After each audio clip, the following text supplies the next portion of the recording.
Philadelphia is steep in broadcast history. From the early pioneering days of broadcasting in the 1920s to today, Philadelphia has always been at the forefront. The Delaware Valley has been home to some of the best local programming in the country, starting with the early soap operas and children's shows to pioneering the best news formats in the country. Much of it all began right here. From radio announcers to television personalities, cameramen to directors, these were the broadcasters that burned out the airwaves. These were the pioneers of Philadelphia broadcasting.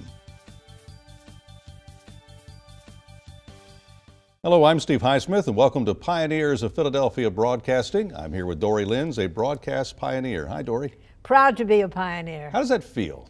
Good. What's it make you think of? Makes me think of the 30 years that I spent as public affairs director at Channel 17. And we're in the studios now. The best years. The very studios that you did. That's 30 right. years of broadcasting. It's very nostalgic, really. Well, your career spans even longer than that, and it began when you were a child. Oh, you mean on the Children's Hour at WCAU, Stanley Brose's Children's Hour. Yes, I did some awful monologue, the teary thing about poor little Tony Marabini and medicine for the father who was dying and he didn't have the money to get, it was just awful. And how old roughly were you at that time? Oh, 10 years old probably. And how'd you get that job? well, it wasn't a job. You just sort of show up. You don't get paid for it. You go. Yes, you you were. do get paid. Not in money. Well, then it's a you job. were paid in chits for food at Horn and Hardarts, Ah. and you could have whatever you wanted, just with these little coupons. Explain to people what Horn and Hardarts is. The automat. Oh my heavens! And what would happen Some to the people- automat? You explain to people who were not around or did Yes, not you read put about your it. money in the slot, and everything was. I can't even describe it. It was the But best you of would the go best. in, right, and you would reach in Yes, and they and had. get your sandwich or your soup or whatever. Oh, the automat! I miss it. Did you have I a miss favorite one? Was it in Center City? Yes, I think there was one at 16th and Chestnut or whatever. You grew up in Center City, didn't you? I did. Well, the time I was 14, I did my homework in Rittenhouse Square. So I mean, born and raised Philadelphia. Born and raised and loved it, yes. So you did Children's Hour when you were about 10, got paid in food. And then when I was 18, we had a show at KYW. They used the studio that later became the Mike Douglas Studio. And it was an educational feature sponsored by the University of Pennsylvania. It was for children. And I played everything from a princess to an enchanted chair, you name it. We did it. I loved it. It was radio. Now, was that volunteer? Did they pay you in food again, or was it something else? No, they paid us minimally, yes. And what did that experience, or both those experiences, teach you? That you loved this business? Did you know at that time that this is somehow what I wanted to be involved in? I don't think I thought about it, really. I didn't. But what happened was later, I wanted more. I was the new emerging woman who wants you're a homemaker, and maybe there was something out there more interesting, although I was very involved in the community as a volunteer. And I decided I wanted television. And I got it. There is no way in the world. It was a funny story. I had an appointment with Bob Bryant then. He was the GM at Channel 17. And when I came for the appointment, he had the measles and he was out and nobody was there. But I had another engagement to go to looking for a job.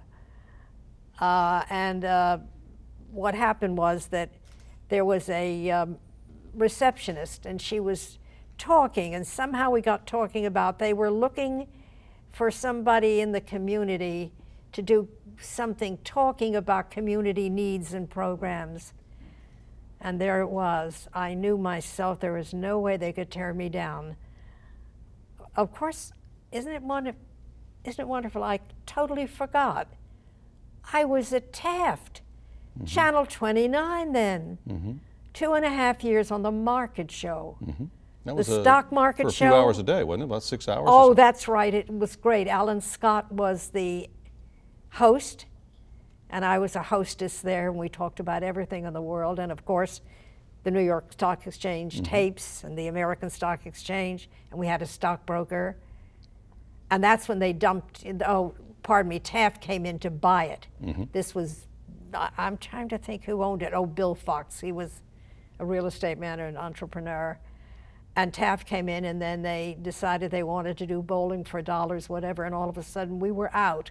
They never even told us. We just walked in one day, and there was nowhere to sit. That's showbiz. And I wouldn't be out of it. I wouldn't be done out of it. Funny, I forgot about a lot of this, and that's how I came to sit waiting for Bob Bryant, who had the measles. Of course, when I had the interview, they had to hire me. I had the experience on air. They figured they'd be doing some programming in the public interest. And then I also had community involvement. I was on several nonprofit boards, and they couldn't say no. You were a natural, and you also fought for it. And let's speak about that for a moment, because in these 30 years that you were the community affairs director and led the department, you also did the on-air programming. You were the host of the weekly programs. And those programs featured not only nonprofits, but they featured issues that were critically important. The Delaware Valley Forum, New Jersey Forum. And you dealt with very sensitive issues like sexual harassment. You dealt with elder care, for example. How did you come to say, you know, we have to focus on these issues which aren't getting enough attention? Well, the FCC was very, very adamant that stations everywhere had to pay attention. There was a growing awareness that we weren't doing enough, and broadcasters weren't doing enough, and there had to be something that paid attention to the primary needs, concerns of the tri-state, of our tri-state. And we did, and it was a serious matter. This was the beginning of the women's, or the real beginning of feminism. And we had many women's groups that would come in because we had very few people behind the camera, as directors, for instance, editors and other things, or certainly in the control room. And they protested, and the FCC said, you've got to hire more women, and you've got to do more programming, and you've got to do this and that. Many more restrictions. And you had to pay attention to them, and the public could come in and they could say, you're not doing enough, and you better do enough, or else we're going to file a case against you with the FCC. That could happen. It didn't happen here, and probably didn't happen most places, because we were very careful. How was it for you you're not only a pioneer, you're not only a broadcast pioneer, but you're also a woman pioneer in this business. What was that like for you, being a woman in a then predominantly male business? It was predominantly male, and it is probably still in many areas. Well, you know that. There's now talking about the movies and how few directors are still involved, or there are more and more, as we see. I was in a position to do something. To me, that was the excitement. It wasn't just doing that early morning show for 30 years. Of course, I enjoyed interviewing people, but I wanted to make our station have some kind of a real impact. And what were the issues out there? For instance, most people had no idea how to even get their volunteer organization on a television station with a public service announcement, a freebie. And we all did it, but they had no idea. And Eugene McCurdy, who was the general manager, and he was a marvelous man, and he gave me such freedom. It was unique, really. I had the best opportunity in the world. And what we did is, the very first thing we did was how to get on television. You created a guide. A guide, and it had everything you needed to know, and all of the station listed, and the people to contact, and what you had to submit to them, and what to do if you got on air to represent. And then we would publicize it, of course. We put the public service announcements on, telling them and showing them this booklet. And hundreds and hundreds of people wrote in. And I fingered those requests with such pleasure, you have no idea. But it was just the beginning. And from there, we went on to sexual harassment on the job, what you need to know, and caring for the frail elderly, and displaced homemaker, the woman who loses a husband, divorce, separation, and has no talent and no training. What does she do? And all of that was a joy, a joy. So, and we were the only station doing it. And as I said, because Eugene McCurdy really made it possible. Also, though, because of you. Because you. Well, I cared enormously about it. And it was just a joy to do it. What kind of reaction or feedback did you get from the public, particularly among women? Hundreds and hundreds of people would request the booklets, and speaking engagements happened. Organizations, would you tell us more and then bring some of the books with you? We even went into the supermarkets and we volunteered the booklets, and people would come up and we'd talk to them. We went everywhere. We were absolutely full of the idea, let's reach the people. And I still remember it fondly, and I had the great luck to have a wonderful producer with me, Judy Raplansky, and we spent hours and hours getting the material for these booklets. It was a labor of love. If you were to compare television today, particularly public affairs or concerns about the community, to 1970, 1980, how do you think the industry is doing? How do I think they're doing? I don't think they're doing much, frankly. They're not doing this sort of thing. They're doing reality television, which is fun to watch, but it's so without, well, don't start me. I think I just did. Go ahead and go. No, your opinion is important. Do you think there's something that you and your colleagues did in that 1950 to 2000 era that we have forgotten to do or don't do enough of?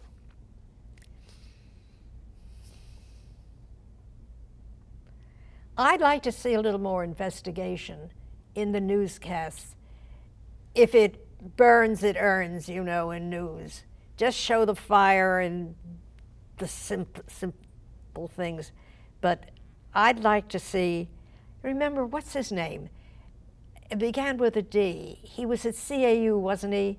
He would investigate things and get the backstory, and he would dig and he would come up with... Herb Dennenberg? Yes, Herb Dennenberg, of course.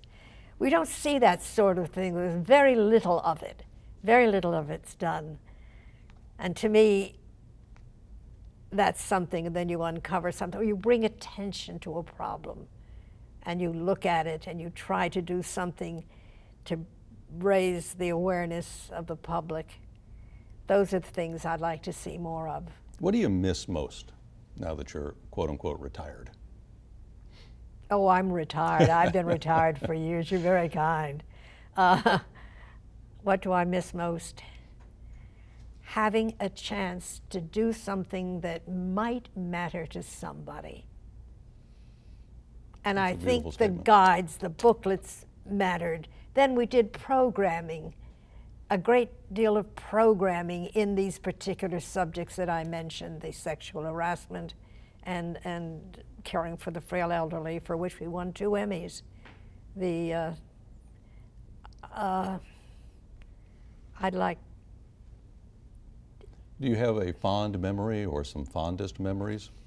We had a great crew. We had a great crew. I miss the people. I was born to work, Steve. I really was.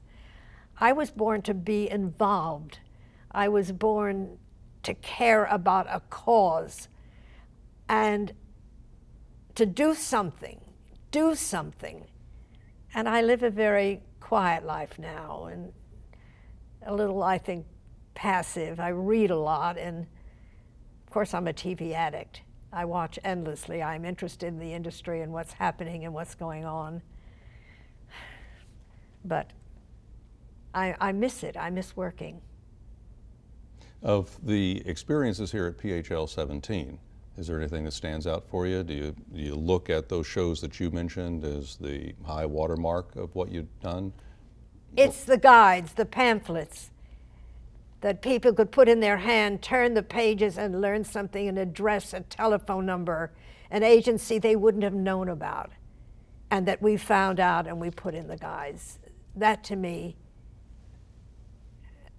doing that work for that is the sweetest memory I have, beside the friendships and the crew and the laughs and the fun. Who was the funniest person you ever worked with? The person you just liked being around? Well, the crew, and they would make fun of me too, and we'd have a lot of laughs about it. There's certain phrases, you know, you don't even realize in an interview you're using over and over again, or too much, and they would make fun, but it was all great. They were my friends. You know, 30 years is a long time to work in one place, and I loved every minute. There was never a moment when I was at this station, Channel 17, that I wasn't grateful that I was there. Grateful and happy. It was a joy for me, a joy. What advice would you give any young person today who's thinking about going into broadcasting or community affairs or broadcast journalism? Go for it. Go for it. You'll start in a small market anyhow, and you'll work hard and you don't give up. And if you want it, stick with it. Stick with it. You may not get it all, you may get a little bit of it, but it's an industry that I found wonderful. The great luck of it I've had. And you can have it, but you have to. I'd like to see more.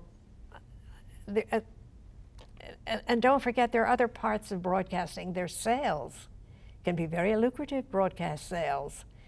There are many other areas, and there's the engineering and the camera work. A lot of people and kids, they just want to be anchors, and they want to be big-time faces that everybody admires and looks, but there's so many other things, TV directors, but don't give up, don't give up. Well, you didn't give up. You've had a multi-decade career. Do you have anything you'd do over? Do you have what we might call a regret? I have no regrets. It was a sweet time. It was the best of it, the best of it. If I could, by some magic, do it over again, I would. I would. It was just beautiful, beautiful to me. I'm proud to be a Bonnet, to be able to say I was 30 years at this station, Channel 17. Do you agree that we sometimes forget, or there's a danger of us forgetting when we're inside a television station, those of us who work here, that what we do has a great impact potentially on people's lives?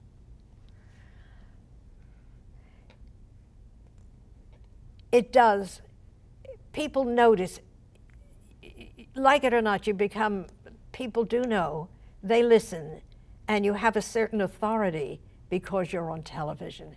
Everybody wants to be on television, and people in television are looked at in a certain way, I think, and they're responsible for they have to be responsible, and they can do much. I don't know, you're asking me, what are you really asking me? You've spent your life trying to help nonprofits and people who work with them and work with causes to make the community better, to make their neighborhoods better, to make individual lives better. It seems to me you've always remembered the fact that you can impact positively or negatively by what you do on the air a lot of people's lives. Do you think there's a danger we sometimes, when you observe television, don't see that in others? I can't judge. All I know is that if you're in a position at a television station and you see something where there ought to be some change out there that the community needs and no one is paying attention, wouldn't it be grand if you followed through with that, even though maybe you have another job at the station? But if we have a message, we get out messages and people listen and people learn. TV is so important in our society, in our world. It really is. And I grew up with radio, just radio. That's all. And TV, love it, love it, love it. Well, Dorie, thank you very much. We appreciate you taking the time with us. We thank you not only for your career, but sharing your time with us and your thoughts as well. It's been a pleasure, and thank you so much for having me. Well, that's Pioneers of Philadelphia Broadcasting. I'm Steve Highsmith. Thanks for being with us.